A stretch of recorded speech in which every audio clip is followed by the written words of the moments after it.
So hello, I know that this is a little bit late, but I thought I would just come to you with my December reading wrap up. I ended up having a really wild reading month. In November, I was not feeling it. I thought that maybe I wasn't going to hit my goal of 100 books in the year, but I read 18 books in December, so yes, I did hit it.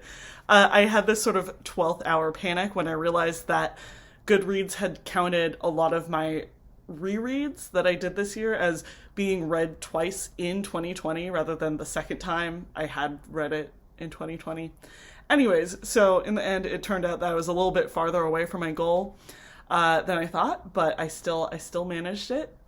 Vacation helps, I just sort of sat in my apartment and read a lot of books over Christmas. So without further ado, I thought I would just give you my thoughts. Since it is so many, I'm going to be mainly focusing on the ones that I really enjoyed and trying to keep the summaries tight. So let's see if I can do that. The first book that I read in December was The Lost Child of Lychford by Paul Cornell. And this is sort of a novella length book. It's the second in a series by Paul Cornell, and I really enjoyed the first one. I read that one in September, I think.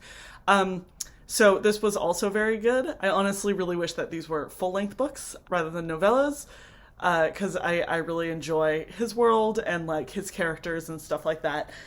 So I know that the series is 5 books long, maybe, but I'm already sort of dreading it being over. So I hope he writes more in general. I like an author with a big back catalog. I'm not doing what I was saying. I was going to be really tight with all of these, but I really liked that one. Okay. I think that series is an underrated fantasy series, so that's all I'm going to say. I then read Tell the Wolves I'm Home by Rifka Brunt.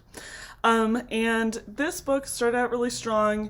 I didn't really like the resolution too much. I will not ruin it. It ended up being about a 3-star read for me. I read Raymie Nightingale by Kate DiCamillo, which is a children's book, but Kate DiCamillo is one of these authors that I come back to when I want to feel cozy or taken care of by a book, I guess. And it was really great.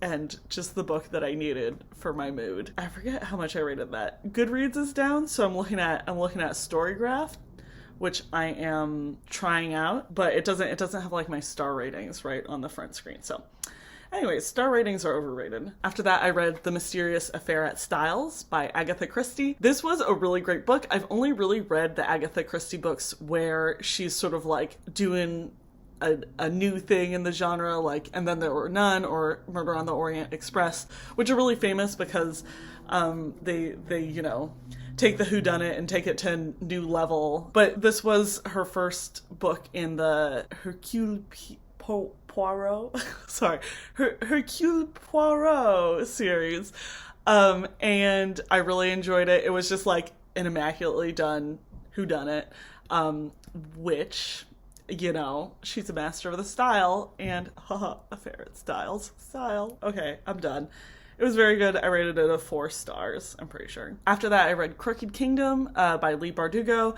Honestly, I was a little bit disappointed in this series. I think I rated this 2 or 3 stars, but yeah, I think that's partially because it was overhyped. I then read Annihilation by Jeff VanderMeer. Oh, wait, I have that one.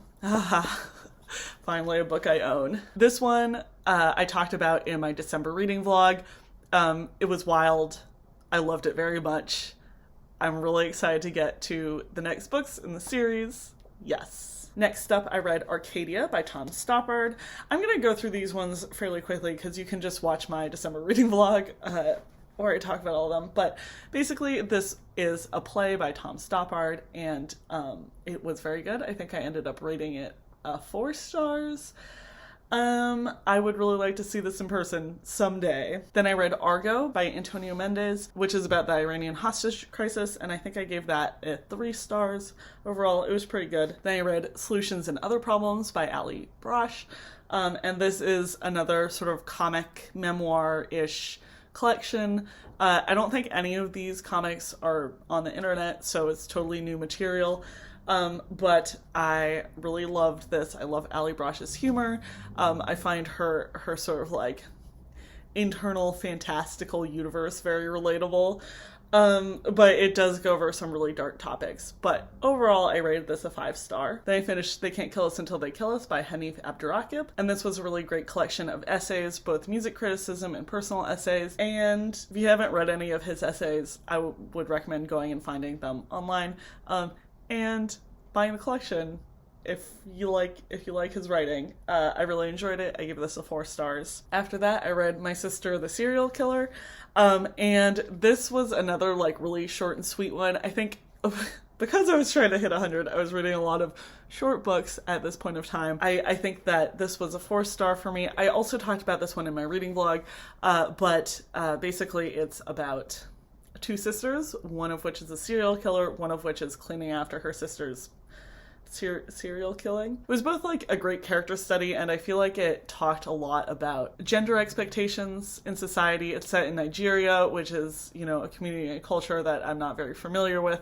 So I really enjoyed getting into that world. I rated it 4 stars overall. Then we got Convenience Store Woman by Sayaka Murata. And this, I think, was a 5-star book for me. This is basically about a woman who's been working part-time at a convenience store for over 15 years. And society has sort of moved on. It was like normal for her to have this part-time job in college, but now everybody is being like, why aren't you getting married? This is very much about the narrow view society has of like the proper thing to do. And it gets sort of dark, but it's very funny overall. I really enjoyed it. It gave me a lot to think about. I think I will be rereading this in the future. I gave it a 5-star. So before that, I read Tweet Cute. I forgot one book. So basically, this is a young adult romance where local Lower East Side deli and a big chain of burger joints are warring on social media, but it turns out that both of these social media accounts are being run by these 2 kids that go to the same high school. So they're sort of popping off. I can't talk. The youth. They're sort of warring online, but getting to know each other in person, and of course, romance ensues. It's sort of like, I think, supposed to be a bit of a modern day Romeo and Juliet type of situation. It was very entertaining and just sort of like exactly what I needed at that point in my reading life, so I rated it a 4-star. I then read Palaces for the People, How Social Infrastructure Can Help Us Fight Inequality, Polarization, and the Decline of Civic Life by Eric Klinenberg. And this is basically about how investing in public infrastructure, be that buses or libraries or public parks, stuff like that, how that can help do what it says in the subtitle, fight inequality, etc. I did find this interesting. It was mostly just sort of an ode to the library, which I'm totally here for. I think that you're preaching to the choir with me, but it's nice to be reminded about like how many services the library provides overall. It did, unfortunately, I think, miss some very big implications in terms of infrastructure and gentrification. Like, he touched on how when you do improve public infrastructure, it can cause gentrification, but it wasn't really explored as a topic. And at some point, he sort of cites a Whole Foods moving into a neighborhood as like sign of progress, that like things are going well in that neighborhood. Whereas I definitely think of Whole Foods, even more than Starbucks, as like a harbinger of gentrification doom, and I think a lot of people do. And like the fact that that wasn't at all examined was just a little bit like, okay, but what are we doing here? That being said, he made a lot of good points. I would just go in with a critical eye, I guess. And overall, I rated this 3 stars. After that, I read the 3rd book in the Sally Lockhart trilogy, which I was reading in the fall, called The Tiger and the Well by Philip Pullman. I really like the Sally Lockhart series. I feel like it's just a really good indication of how good a storyteller Philip Pullman is. I can't say anything about the plot because it's very linked to the 2nd book and I don't want to ruin anything, but I gave this 4 stars overall. I thought it was really good.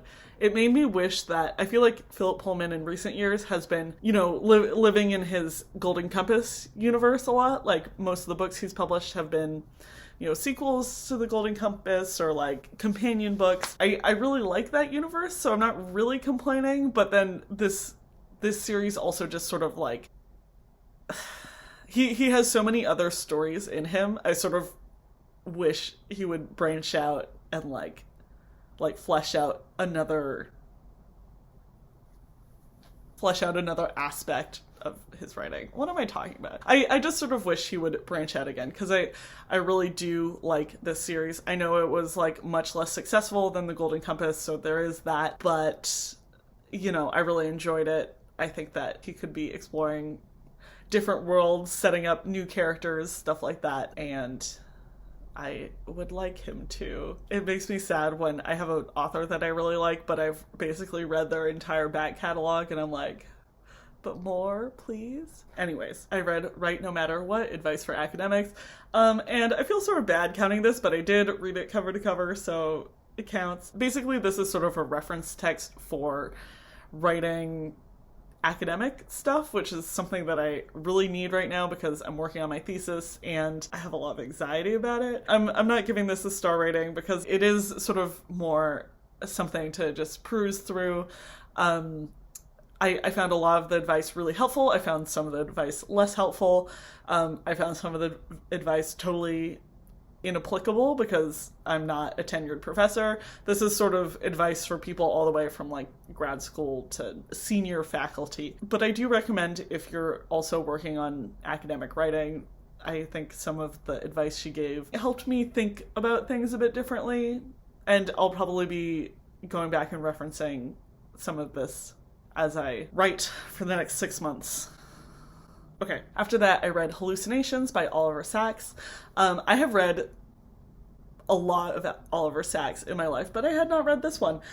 So it was interesting. Some of his anecdotes I was already familiar with from his autobiographies, but it was a very interesting, book about hallucinations. It did sort of confirm a question in my mind, which is like, why are neuroscience and psychiatry two separate fields, right?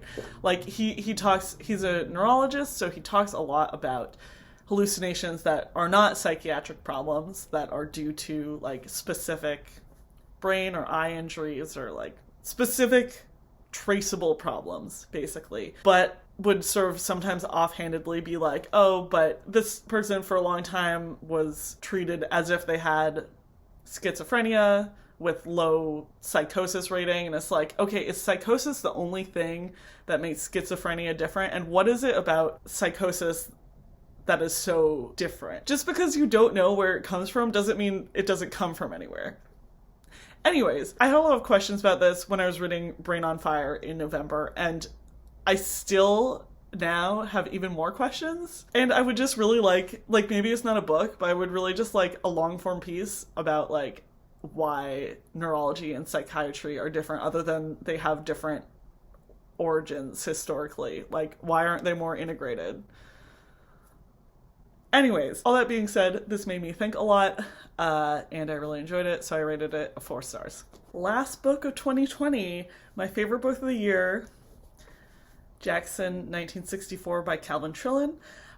This is an essay collection that I was making my way through for a long period of time, and that was partially because I didn't want it to end. Like, every time I read another essay, I wanted to sit with it for a while because it was just so good. I also just found out, when I put this on my Goodreads, I realized that this only has 300 ratings. Sorry, I should be holding up. I didn't realize it was a vastly underappreciated book, but apparently it is. So you should go out and read this one.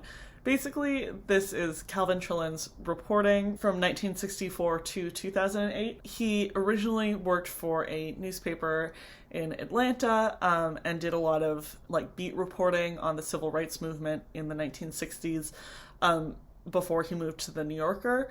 And these pieces are really great. You just sort of get the feeling of all the small ways the civil rights movement has been fought in the last 50 years, and how it's local government and normal people fighting for change that actually changes things. And then also it's very disheartening in some ways because you see how much hasn't changed, and very uplifting in other ways because you see what normal people can do. There's not a lot in here about Martin Luther King or Malcolm X or Rosa Parks or the, you know, the big names that you think of when you think of the civil rights movement. Because each piece focused so specifically on what is overall a very small portion of the civil rights movement, I think in collection, it gave you like this multifaceted view of how like political activism and movements actually work. And honestly, overall, this collection was also quite humorous. Trillin writes with humor, even in the case of like really terrible stuff that has happened in the history of the US. He never sort of shied away from the hard shit that was happening / is happening. But by adding in just like little bits of sarcasm and humor, it made it very readable overall. I highly recommend this book, and I'm happy that this was the 100th book I read this year, going out on a high note. So that was my December reading overall. It was obviously a very good reading month. Let me know how your December went in terms of reading. What were your favorite books of this year? What are you looking forward to reading overall? And yeah, I hope you had a great new year. Here's to 2021, and I'll talk to you guys next week.